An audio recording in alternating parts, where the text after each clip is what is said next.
कई बार कहा है आपको, आज फिर कहते हैं, शिव मंदिर में जाकर गलती मत करना। कोई भी सामग्री आप भगवान शंकर को अगर समर्पित कर रहे हैं, जैसे केला ले गए, पपीता ले गए, या कोई आप खाने का सामान ले गए, या आप कोई वस्तु या दिया बत्ती ले गए, कभी भी ध्यान रखना जलाधारी के ऊपर वो केला या फल या सेव फल या नारियल या जो भी सामान है वो जलाधारी पर कभी मत रखना। क्यों? जलाधारी पर अगर हम कोई फल वगैरह वस्तु रखते हैं तो हमारे ऊपर भार बनता है। भार मतलब जैसे कोई कार्य करने के लिए जा रहे हो और वो कार्य अटक जाएगा, वो होगा नहीं। मतलब समझ लेना कि तुमने जरूर जलाधारी पर कहीं केला रख दिया होगा, कोई फल रख दिया होगा, कोई सामान रख दिया होगा। जलाधारी पर केवल पूजन का सामग्री, आप स्नान करा रहे हो, जलाधारी पर डालिए। आप कुंकू लगा रहे हो, चंदन लगा रहे हो, अबीर लगा रहे हो, गुलाल लगा रहे हो, आप जलाधारी पर लगाइए। फूल चढ़ा रहे हो, बेलपत्री चढ़ा रहे हो, आप जलाधारी पर लगाइए। शिव पर चढ़ाओ, बाकी के माँ जगत जननी का जो स्थान है वहां चढ़ाओ। पर और एक बात और ध्यान रखना, जलाधारी पर भूल से भी कई माताएं दिया जलाकर रख देती है, समझ लेना वो अपने भाग्य पर अंधेरा करने के लिए उस दिए को लगा रही। बहुत बहुत गलत बात है। उसका वर्णन शिव महापुराण में बहुत, लिंग पुराण के अंतर्गत, नर्मदा पुराण के अंतर्गत और महाराज गर्ग संहिता के अंतर्गत बहुत सी चीजें ऐसी दी गई हैं, जिसके स्कंद पुराण के अंतर्गत भी वर्णन आता है कि अगर नारी दिया लगाना है तो दूर रखे। वो जलाधारी जो है ना, जिसमें पानी बहता है, उसके ऊपर जला हुआ दिया मत रख देना। क्यों?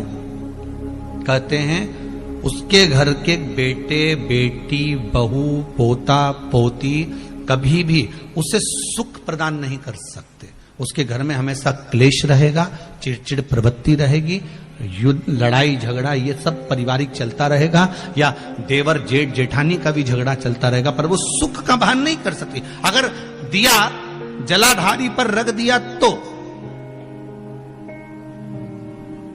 वैसे तो आप सब समझदार हो, आप लोग तो ये गलती नहीं कर सकते होगे, वो तो हम सियोर वालों के लिए कह रहे हैं। हम तो ये गलती नहीं कर।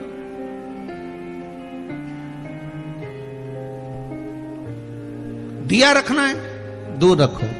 अगर आपको कोई वस्तु रखना है दूर रखो। केला रखना है, फल रखना है, कोई वस्तु अगर आपको रखना है तो आप थोड़ा सा दूरी बनाकर रखें। हाँ, फूल चढ़ाना है आप चढ़ाओ, आप जल चढ़ाना है चढ़ाओ, बेलपत्र चढ़ाना है चढ़ाओ, आप अगर तगर चल आप जो भी सामान चढ़ाना चाहते हैं, आप कुंकू अबीर गुलाल आदि का वो चढ़ा रहे हैं चढ़ाओ।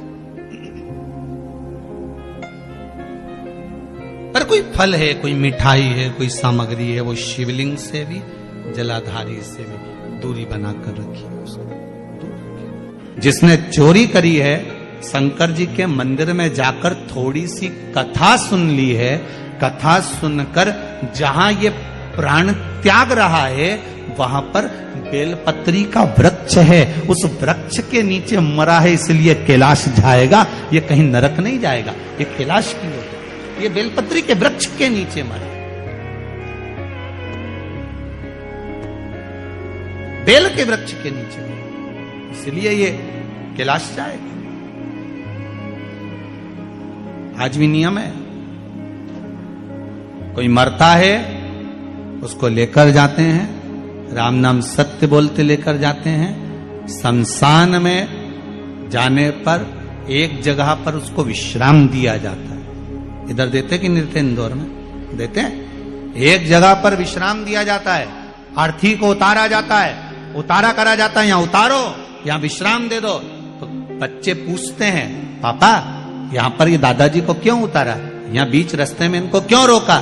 तो कहा बेटा यहाँ उतारना पड़ता है। पर बच्चों को ये नहीं बता पाए कि यहाँ उतारा क्यों जाता है, क्योंकि शिव महापुराण में लिखा है कि देवराज नाम के ब्राह्मण के जहां प्राण छूटे थे वहां बेलपत्री का वृक्ष था। इसलिए हिंदू धर्म में रीति है, शमशान में ले जाने से पहले कहीं पर बेलपत्री का अगर पेड़ होता था तो उसके नीचे थोड़ी देर आरती को रख दिया जाता था कि बेलपत्री की छांव पड़ेगी तो ये जीवात्मा नरक नहीं भोगेगी, शंकर के धाम चली जाएगी, फिर ये सुख भोगने वाली, नरक नहीं, इसको सुख का अनुभव होगा। इसको सुख की प्राप्ति होगी।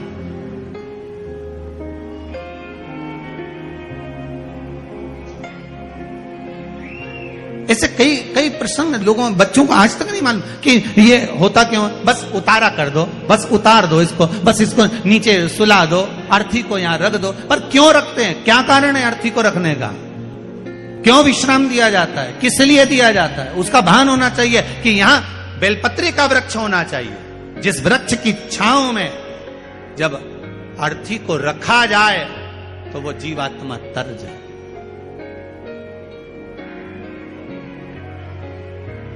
कई लोग कहते हैं गुरुदेव,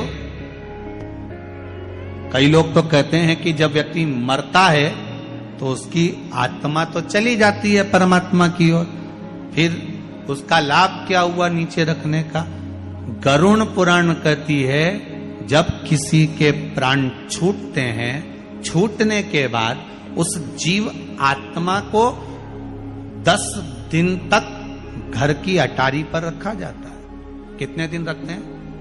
10 दिन घर की अटारी पर रखकर उस जीवात्मा को दिखाया जाता है कि तेरे परिवार वाले रो रहे कि नहीं रो रहे, भोजन कर रहे कि नहीं कर रहे, तुझे याद कर रहे कि नहीं कर रहे। उस जीवात्मा को दिखाया जाता है। जब किसी के प्राण छूटते हैं वो जीवात्मा शमशान के विश्राम स्थल तक,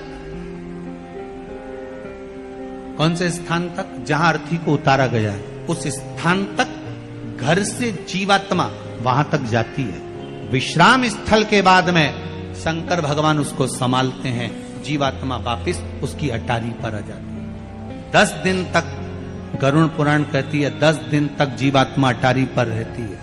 कितने दिन रहती है? 10 दिन। और 10 दिन के बाद में जब जीवात्मा चली जाती है तब जाकर फिर लोग अपना अपना क्रम करते हैं। इसीलिए तो 10वें दिन वो कहते हैं ना, वो घाट पे जाके होता है। क्या होता है? घाटे का काम। घाटे का काम नहीं है, जो मरा उसको घाटा ज्यादा लगा, इसलिए उसको कहा घाटे का काम है। बेचारा इतना फ्रिज, कूलर, वॉशिंग मशीन सब छोड़ छुड़ा के चला गया। कितना घाटा लगा होगा, उसकी एफडी पूरी पड़ी की पड़ी रह गई, बैंक में जमा की जमा रह गया और वो जीवात्मा चली गई। चली गई,